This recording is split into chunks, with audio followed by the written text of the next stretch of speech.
भंडारभोग या कादंबरीच्या निमित्तानं जे कथानक पाहत होतो,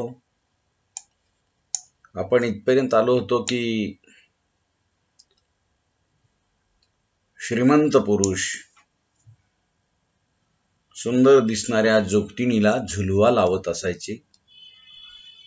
झुलवा ही जी प्रथा आहे, त्या जोगतिणीची किंवा ती स्वतः जोगतीन देवाला सोडल्यानंतर श्रीमंत लोक ती मुलगी वयात आली की तिला श्रीमंत पुरुषांची रखेल म्हणून झुलवा लावल्यानंतर पुढचं आयुष्य काढावं लागतं. आणि ही श्रीमंत पुरुषाची रखेल स्त्री म्हणून पुढील आयुष्य काढावं लागणारा जो एक विधी केला जातो त्याला झुलवा असं म्हणतात. हे आपण पाहिलं. आणि अशा काही जोगतिणींचा, त्या जोगतिणींच्या होत नसलेल्या मुलींच्या लग्न होत नसलेल्या मुलींचा असा झुलवा लावल्या जात असायचा. आता आपल्याला हा भाग बघायचा आहे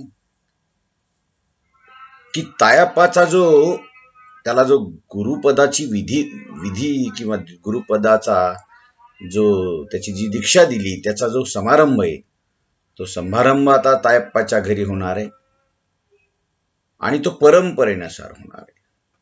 लग्नातल्या सारखं हा विधी केला जातो.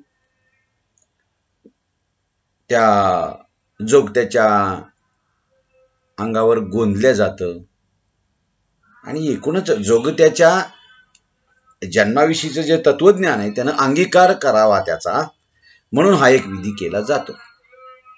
म्हणून आता गल्लीतनं काही मुलं खेळतायत, त्यांचा हैदोस चालला होता आणि त्याच वेळेला पोळ्याचा कदाचित दिवस असेल किंवा अमावस्या असेल, पोळा असेल आणि पोळ्याच्या वेळेला ते बैल धुवून आणतायत लोक गावात, काही शिंग रंगवतायत, अशी सगळी झुंबट उडालेली आणि तायाप्पाच्या घरात माणसांची गर्दी वाढू लागलेली. कुणाला बोलणं ऐकू येत नव्हतं. 5 गावचे जोगते तिथं आलेले, गावातल्या सगळ्या जोगतिणी आलेल्या आहेत. त्यात काय आजूबाजूच्या आयाबाया, गल्लीतली माणसं ही सगळी तायप्पाच्या घरी आली. तायप्पाचं घर सगळं भरून गेलं. कल्लवा तायप्पाची जी आई आहे तिचं डोकं मात्र काही ठिकाण्यावर नाही. ती एक घ्यायला जाते, दुसऱ्या हाताला तिच्या येतं, म्हणजे भांबावल्यासारखी ती झालेली आज. आणि अक्काव्वा ही जे त्या तायाप्पाची चुलती, तिने कोपरा धरलेला आहे. पारव्वा ही जी जोगतीने ती पुरण वाटायला बसलेली, तानाक्का येनापुराहून आलेल्या जोगतिनी बरोबर बोलत बसलेली आहे. शेवंताक्का घरातल्या बारीक सारीक कामात गुंतली. थोरला उगच इकडनं तिकडं तो फिरत राहतो तायाप्पाचा बाप. त्याच्या मनात बरंच काही तायाप्पाच्या विषयी किंवा या घरातल्या चालू असलेल्या कार्यक्रमाविषयी घडत राहतं. पुढच्या बाजूला घराच्या महादू जोग्या बसलेला आहे. तो आता गुरु करणार आहे, त्या तायाप्पाचा तो गुरु होणार आहे. त्या महादू जोग्याच्या बरोबर राघू, तमन्या, मायाप्पा आणि आपया हे असे जोगते आहेत. आणि काय बे असं ते एकमेकाशी बायकी स्वभावानं बोलायला लागतात. गल्लीतली पोरं घोळक्यानं पुढच्या सोप्यात वाकू वाकू बघून हसत पळत जातात. बबन्या चौकटीला उभा राहून त्या 5 जणांच्या बोलण्यानं हसून हसून उपडी पडू लागला. त्याला हसू आवरेना. त्याला त्यांच्या बोलण्यापेक्षा त्यांच्या हातवाऱ्यांचीच गंमत वाटायला लागली.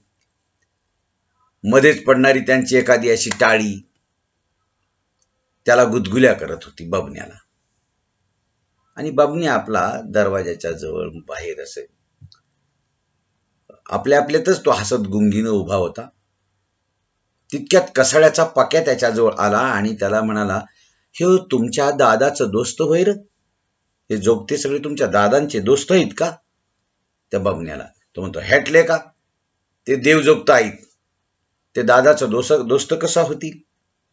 अरे मग तुमच्यात कशाला आल्यात? आमच्या दादाचं देवाचं करायचं आहे म्हणून आल्यात. अरे म्हणजे लेका तेच की, दोस्त जमा केल्यात असं म्हणत पक्या हसत हसत सुटलं आणि बबण्याचं डोकं मात्र भडकलं. ते पक्याच्या मागं पळत सुटलं. भीमसुबाण्यानं ऊसदारच्या सोप्यात पाय टाकला आणि थोरला आपल्या छपऱ्या मिशा मागं सारत किंचित हसला. एवढ्यात महादू जोग्या जाग्यावरनं उठत भीमसुबाण्याजवळ येतच हात नाचवत म्हणाला, एवढा टाइम करायचा होय गा?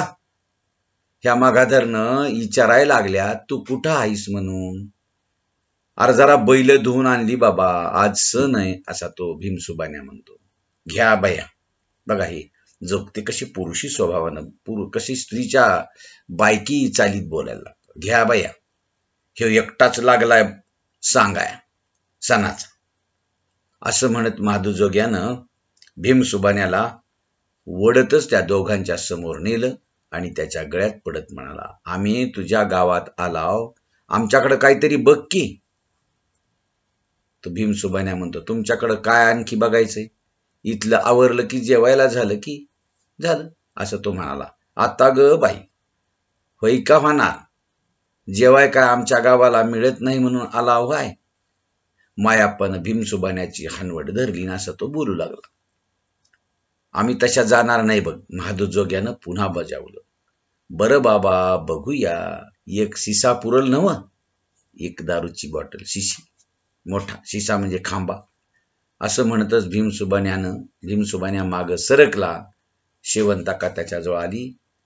ती गडबडली, अंग चोरून बसली. शेवंताकानं राघूला हातानंच खुणावलं आणि राघू तिच्या पाठीमागनं मधल्या सोप्यात सरकला. बायकातनं वाट काढत राघूला देवाऱ्यासमोरच नेतच शेवंताकानं विचारलं, लिंब देवा मोर नेसवायचा, खरं तुझं सगळं कुठं करणार आहे सांग, हिथं का सोप्यात? राघू इकडं तिकडं बघितच कुठं ऐसपैस जागा दिसत नव्हती. त्यानं माचळी मोर बायका बसलेला हातभर जागा दाखवतच शेवंताकाला सांगितलं, ह्या इथं चौरंग मांडूयात आणि इथं नेसूयात. मग कुंडाला जाऊन आल्यानंतर तुझं सगळं करणार नव? हो. तो म्हणतो, होय, त्याशिवाय कसं होणार? पहिलं तिकडं निहून आणा, मग मी सुरू करीन सगळं. म्हणजे ह्या तायाप्पाला जो गुरु करायचा आहे आता, त्या गुरुपदाच्या साठी, गुरुची दीक्षा देण्यासाठी हे सगळं बायकांचं चाललेलं आहे. आणि ते जोगतिनी सगळं ते चौरंगावर आता त्याला बसवतायत. चौरंग तिथं मांडलेलं आहे. हे सगळं त्याच्या गुरुपदाच्या संदर्भानं इथं घडत राहणार आहे. आणि शेवंताकानं काय केलं, त्या तायप्पाला बाहेर काढलं, तानाक्काला हातात काय बाय घेऊन उभा केलं आणि बाळू महाराला हलगीचा ठेका धरायला सांगितलं. आणि मग ते तिकडं भंडाऱ्याची उधळण होते. तांदूळ नारळ ठेवल्या जातं त्या चौरंगावर. बायकासनी सगळ्या बायका तिथं आलेल्या आहेत आणि जे येईल त्यांना चहा तयार करून देतायत. महादू पटकन उठलेला आहे, पाठीमागच्या सोप्याला गेला. राघूनं आणि काय काय राहिलं ते बघितलं आणि पदरानं तोंड निरपतच तो बाहेर आला. आणि तो काय म्हणतो बघा, सगळं डोंगरावरचं केलं तिकडं केलं का सगळं डोंगरावर म्हणत महादू चहाचा भुरका घ्यायला लागला. दोघांचं बी डोळं क्षणभर फिरू लागलं. हलगी पाराजवळ यायला लागली आणि राघूची सगळीच धावपळ उडाली. त्यानं अक्क वाकडं कपभर दूध घेतलं, एक भाताचा मुटका आणायला लावला, पाण्याचा तांब्या भरून घेतला आणि तो चौकटीला उभा राहिला. आणि हलगीच्या तालावर नाचणाऱ्या बाळू महारानं शेवटचा हात इतक्या घाईनानी जोरात फिरवला की नाचणारा मायाप्पा तोंडाला फेस आल्यागत हैराण झाला आणि तो नाचू लागला. त्याच्या पदरानं खोचलेले टोक निष्ठून सगळ्या गल्लीभर झालं. बाळू महारानं एकाएकी हलगी थांबवली. तायाप्पा दारात आला, त्याला पायरीवरच उभा केला. अक्कवाला त्याच्या पायावर पाणी वतायला लावलं. पाणी वतून तिनं तायाप्पाच्या डोळ्याला वल्ली बोटं लावली आणि भाताची मूद दोन्ही बाजूला अशी वळवळून ते फेकून दिली. दोन्ही बाजूला 2 ठिकाणी दूध शिंपडून दिलं. हे सगळा विधी जसं लग्नामध्ये केल्या जातं ना, एखादी नवी नवरी घरात येताना तसा सगळा हा विधी इथं आटोपल्या जातोय.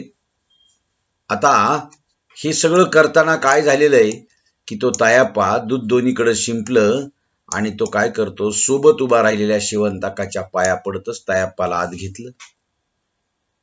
तायाप्पानं पाय टाकला आणि माधवजोग्यानं आपल्या बुळ्या खांद्यावर तायाप्पाचा हात घेतला. बघा, बुळ्या खांद्यावर तो महादूजोग्याही बुळा आहे, तोही जोगताच आहे आणि तो त्याने इथं खांद्यावर आपल्या घेतलेला आहे. त्याच्या कमरेला तिठी घातली, जवळजवळ उचलून नेतच त्याला मधल्या सोप्यातल्या चौरंगाजवळ नेऊन त्यानं उभं केलं. राघूची आता तारांबळ उडालती. त्यानं मायाप्पाला हाताखाली घेतलं, ताटातली आरती पेटवली. भंडारा आणि कुंकू जरा जरा पाण्यात खलवलं गेलं.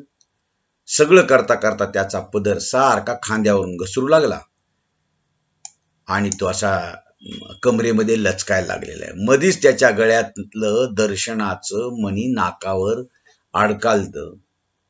एकदा सगळं बैवार घेतलं आणि लांबलचक सुस्कारा सोडत तो उभा राहिला. कमरेला हात लावताच असा पुटपुटला आणि म्हणू लागला, मन का कामातनं गेलाय ग. त्याच्या पुटपुटण्यानं पारवाला हसू आलं आणि तिला ते आवरलंय नाही तशी रत्नावात तिच्याकडे डोळे वटारून बघू लागली. आता हे सगळं सुखदुःख त्यांनाही आहेत. त्यांच्याही शरीराच्या काही वेदना आहेत. सामान्य माणसाला जसं ऐकायला कोणीतरी असतं रक्ताचं, रक्तातल्या नात्याचं, तसं या जोगते जोगतीने आता कोणीही रक्त नात्याचं ऐकायला नाही. आता हे त्यांचं जीवन एक वेगळं होणार आणि म्हणून त्याच्या ठिकाणी त्या जोगत्या तायाप्पाचा सगळा विधी करताना त्याच्या अंगावर गोंदलेलंय. त्यानं खांद्या आता त्याला तो शेवंता वगैरे ती सगळी जमलेली आहे.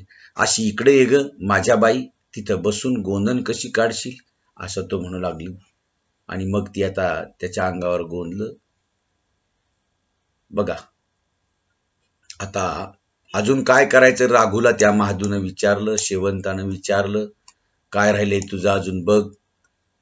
आणि ह्या गोलात मधी लिव महादू मोमाने, ते सगळं असं गोंधलंय गोल, आणि त्या गोल मध्ये काय लिहायचंय, महादू गोमाने. हा तो गुरु कुणाचा, तायाप्पाचा, त्याचं एक नाव गोंदायचंय. बघा, त्याच्या अंगावर सगळं गोंदायले, हातावर गोंदणं झालेले आणि भांड्यावर जसं नाव घातल्यागत महादूनं नाव झकपक गोंदलं त्याच्यावर हातावर. भोवत्यानं म्हणजे भोवती राघू कदम असं गोंदलं आणि डबी खाली ठेवून क्षणभर बसला. तायाप्पानं हात जरासा असा सैल सोडला. महादूनं तायाप्पाला समोर बसवून घेतलं आणि तमन्नाप्पाला त्याचं गच्च डोकं धरायला लावलं आणि कपाळावर झकास गोंदणं काढलं. त्याच्यावर हळद पुसली आणि दोन्ही हाताच्या मनगटावर कसल्या तरी फुल्या गोंदल्या. सुस्कारा सोडतच बाजूला झाला. तायाप्पा बधीर अंगानं हू का चू न करता बसून राहिला. बोध पडलं त्याचं अंग सगळं गोंधून. आता सगळ्या जणी बाजूला व्हान म्हणतात. राघूनं तमन्ना सकट सगळ्यांना बाजूला केलं. त्या तायाप्पाला चौरंगावर बसवलं, सूर्याकडे तोंड करून उगवतीकडं, आणि तो आपण स्वतः उजवीकडच्या पाटावर बसला. समोरच्या पाटावर महादूला बसवलं आणि त्यानं हात पुढं करायला लावला. तायाप्पाचा हात त्याच्या हातात दिला, असं नवरा बायको जसे असतात तसं तो महादू जोगी आणि तायाप्पा. त्यानं डोळे मिटून काय बाय बडबडायला सुरुवात केली. घटका दोन घटके तो नुसतं ओठ हलवत पुटपुटत राहिला.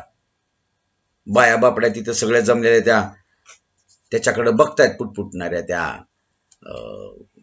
राघूकडं. आणि हे सगळं शांत झालं. दुडदुडणारी पोरटार सुद्धा गप्पगार झाली आणि घटकाभरानं राघूनं डोळे उघडले. आपला हात काढून घेतला, कमरच्या भंडाऱ्याच्या पिशवीत हात घातला.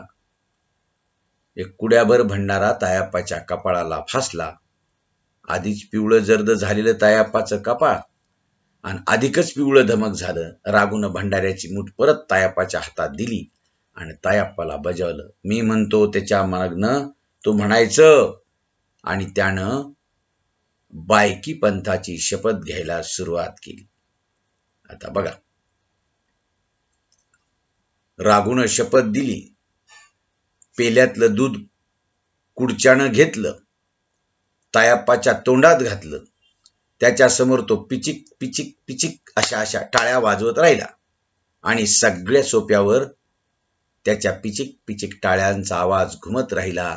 अखेरला राघून टाळ्या बंद केल्या, परडी समोर घेतली, त्यातली एक कवड्यांची माळ काढली, हातात घेतली. भंडारा पुन्हा एकदा कपाळाला माखला, महादूला लावला. तायाप्पाला हात जोडायला त्यानं सांगितलं. महादूने बी हात जोडले. त्याने आपले दोन्ही हात जुळवून परडीवर ठेवले, डोळे मिटले. त्यानं मोठ्यानं सगळ्यांना ऐकू जाईल असं ओरडून सांगितलं, आई यल्लम्मा देवी बुच्चराम्मा, तुम्हा दोघींचा मी सेवक, बायली पंथाचा गुरु म्हणून तायाप्पाला पंथात घेतलंय. झाडाची राखण कर, बरकतीला आण, असं म्हणत त्यानं हात खाली केलं. तोंडानं पुन्हा आवाज काढला, उद ग आई उद उद, असं तो म्हणाला. सगळ्या बायांनी आईचा उद घातला.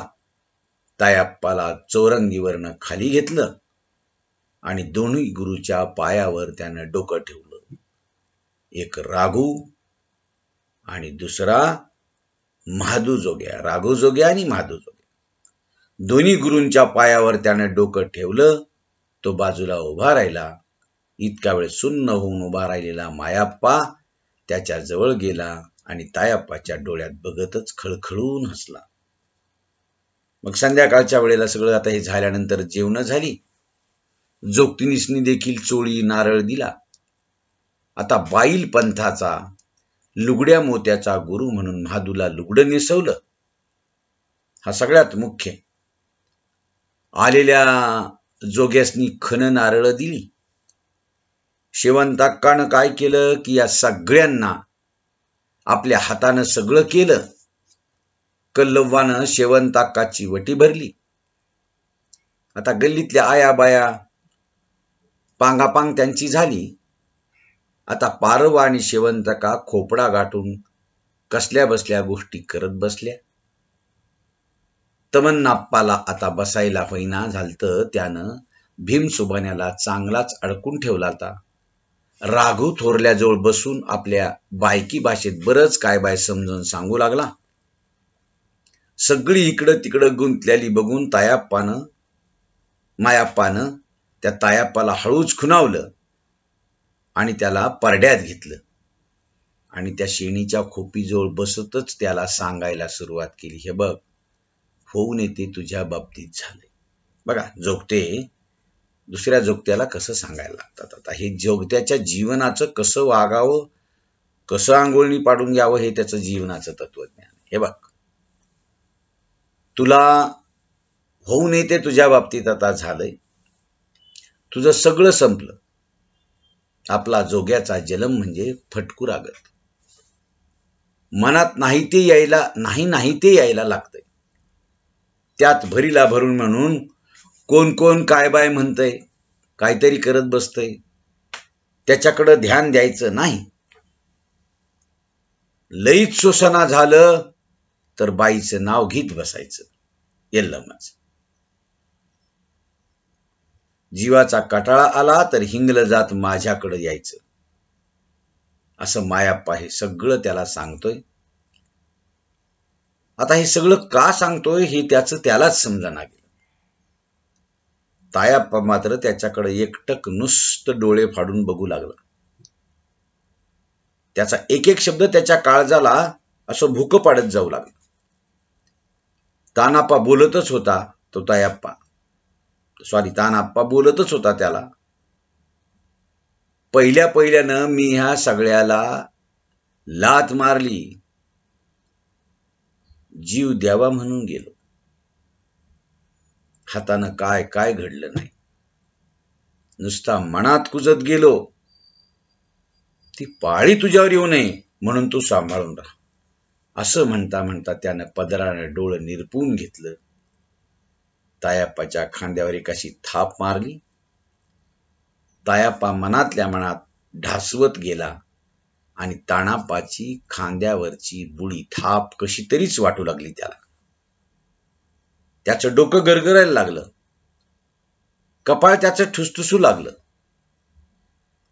गावात कुणाच्या तरी बैलाची आता मिरवणूक हलगीच्या तालावर निघाली होती. ती जवळ येऊ लागली. त्या पिपाणीचा आवाज देखील आपल्या घरापुढे यायलाय असं त्याला वाटू लागलं. आणि पोरं मोठमोठ्यानं किंचाळायला लागली. त्यांनी बैल बुजवणं चालू केलं. सगळे आवाज तायाप्पाच्या कानात घोंगवायला लागले. लेखक बैलासाठी वाजणारी हलगी, पिपाणी आणि तायाप्पाच्या तिकडे त्याच्या घरी वाजणारी हलगी. बैलाला बुजवणं इकडे चालू होतं आणि तिकडे गड्यासारख्या गड्याला बाप्या बनून त्याला बुजवणं चालू होतं. हे किती संगती लेखकानं नेमकं पोळ्याच्या दिवशी घडवून दाखवली. हाही दुसऱ्याच्या दारात बांधलेला व्यसन घातलेला बैल आहे आणि तायप्पा देखील आता हा व्यसन घातलेला एक बैल आहे. त्याला पुरुषासारखा पुरुष पण लुगडं नेसून बाप्या बनवून त्याला देखील बंदिस्त केलेले या समाज कंठबंधनाने. असं सगळे आवाज तायप्पाच्या कानात घोंगू लागले. तानाप्पाचा बुळा आवाज त्यातनं बी घरघरू लागला. तायप्पाला वाटू लागलं की आपला आधार घरंगळत गेल्यागत वाटत. त्यानं गच्च डोळे मिटले, कानात बोटं घातली आणि डोकं त्यानं झाड झाड झाड असं झिडकारलं, झिंजाडलं आणि तायप्पा स्वतःच्या मनात रमून गेलेला आहे. आता हा जो भाग आहे तायप्पाच्या जीवनातला, तो इथं एक दुसरा भाग हा कादंबरीचा संपलेला आहे जवळपास. या कादंबरीतली ही जी कथानक आहे पुढं पुढं जाणार. आता तायप्पाचं आजारपण, तायप्पाला दवाखान्यात नेल्यानंतर न राहणं, पण असं वाटतं की जोगत्याण्यांकडे दाखवल्यानंतर गुण आलेला आहे. देवाचं करायचंय, देवाचा लिंब नेसायचा आहे.